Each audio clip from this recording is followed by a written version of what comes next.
Do what you love and you'll never work a day in your life. Inspiring? Maybe. Misleading? Absolutely. Chase that quote too literally, and you might end up broke, bitter, and burnt out, doing what you used to love for people who don't care. Before you quit your job or turn your passion into a paycheck, hear this. Do what you love is a beautiful lie, wrapped in good vibes. Let's unpack 5 hard truths behind the dream and 5 ways to actually help you survive and find joy.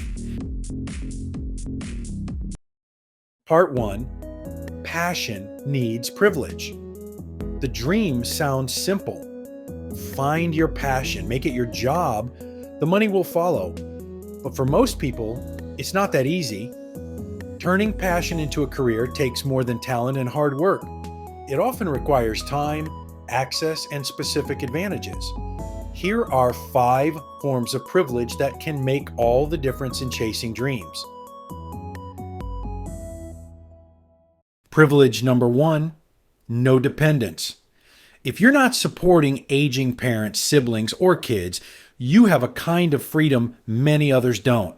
It's easier to take risks when no one else relies on your income. If you do have dependents, but also have help, or the flexibility to bring them along, count that as a blessing. Not everyone gets that option.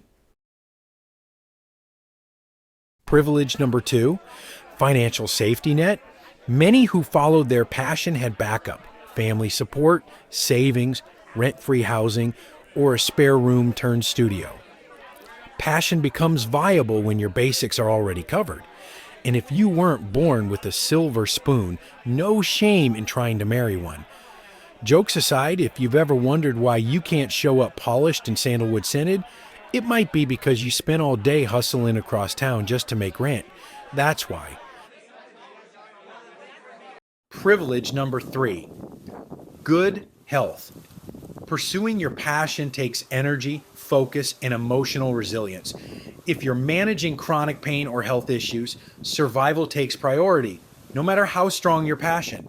Sometimes personal struggles can fuel creative work, but even then, relative good health is what helps you stay the course. Privilege number 4. The market wants what you offer. You might love binding books or making ambient accordion tracks, but if there's no demand, passion alone won't pay the bills. Sometimes it's not even about the work. Being likable, presentable, or well-connected can tip the scales. We may not want to admit it, but optics and charm often open doors passion alone can't. Privilege number 5. Unfair advantage. Loving something isn't enough. You need the talent to stand out and the grit to keep going. Passion fades fast without consistent effort, learning, and resilience. Some skills come from privilege, others from pain. As they say, comedians are often the saddest people. Your unfair advantage might be your lived experience, or even your biology. Part 2. Passion is a terrible boss. Turn your passion into your job, and guess what? It becomes work. Now there are deadlines, clients, pressure. You're not painting for joy.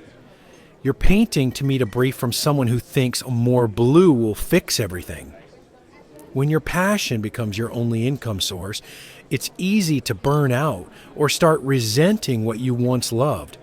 Sometimes you even lose it entirely. And maybe that's the wake-up call. To realize you didn't love it the way you thought, or not enough to do it full time. If the dream gets heavy, don't beat yourself up. But if you still want to keep your passion alive, let's look at ways to make it sustainable and even joyful again. Part 3. Better ways to chase dreams. So here's a saner way to think about it.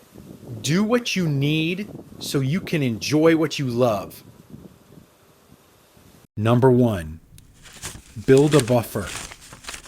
To some, having a financial buffer might mean taking a stable job that pays the bills and gives you space to write, dance, paint, whatever lights you up.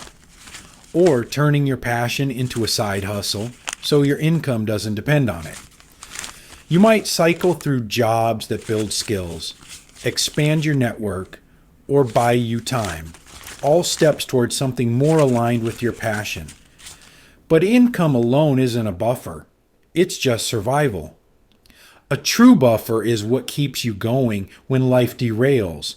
An emergency fund, a flexible schedule, a support system. Ask yourself, what kind of buffer does your passion need, and what would it take to build it? Number 2, find your community. Even if your passion is deeply personal or niche to the point of weird, it doesn't have to be lonely. The truth is, doing what you love can get tough.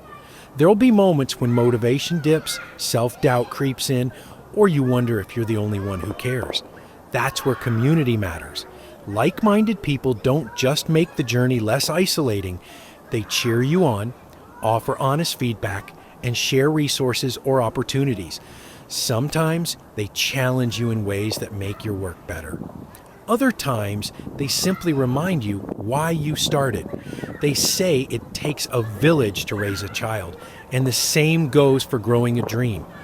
Whether you find them online, in a class, at events, or even build it from scratch, your community is your creative oxygen. Don't wait to be established to connect with others. Reach out, collaborate, share your process. Because success isn't just about talent or effort. It's also about who walks with you. Number 3, stay healthy. Yes, health matters no matter what job you're in. But if you're chasing a dream, especially in creative fields, it becomes even more critical. Why? Because recognition often comes late. Writers, artists, performers, even entrepreneurs, many only gain traction after years, sometimes decades, of grinding with little payoff. If you burn out early, neglect your body, or ignore your mental well-being, you might not be around or well enough to enjoy the rewards when they finally arrive. Creative work also demands a lot of you, emotionally, physically, and mentally. Irregular hours, rejection, self-doubt, isolation. The myth of the starving artist is romantic until it becomes your reality, and your health pays the price.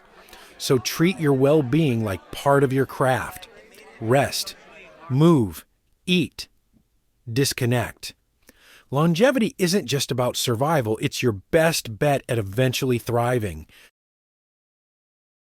Number 4, nurture your interests.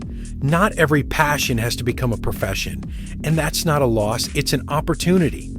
Instead of obsessing over turning interests into income, focus on developing them. Explore deeply, learn continuously, and let your curiosity guide you. Tinker, practice, research.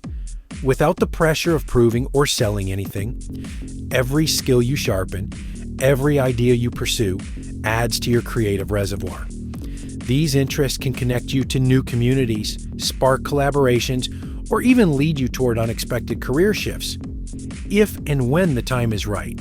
Most importantly, treating your interests as part of an ongoing journey keeps them alive. You're not just consuming, you're evolving. So go deep, stay open. Let your passions grow with you. Number 5, know when to pause. Not every break is a breakdown. Sometimes the smartest move is to step back, for a while or for good. Chasing a dream can drain you. If you're burned out, broke, or stuck chasing approval, a pause isn't failure, it's strategy. Maybe your dream job doesn't pay right now. Maybe your mental health needs attention. Maybe the industry shifted. It's okay to take a stable job, to rest, to reassess. Pausing doesn't mean quitting forever.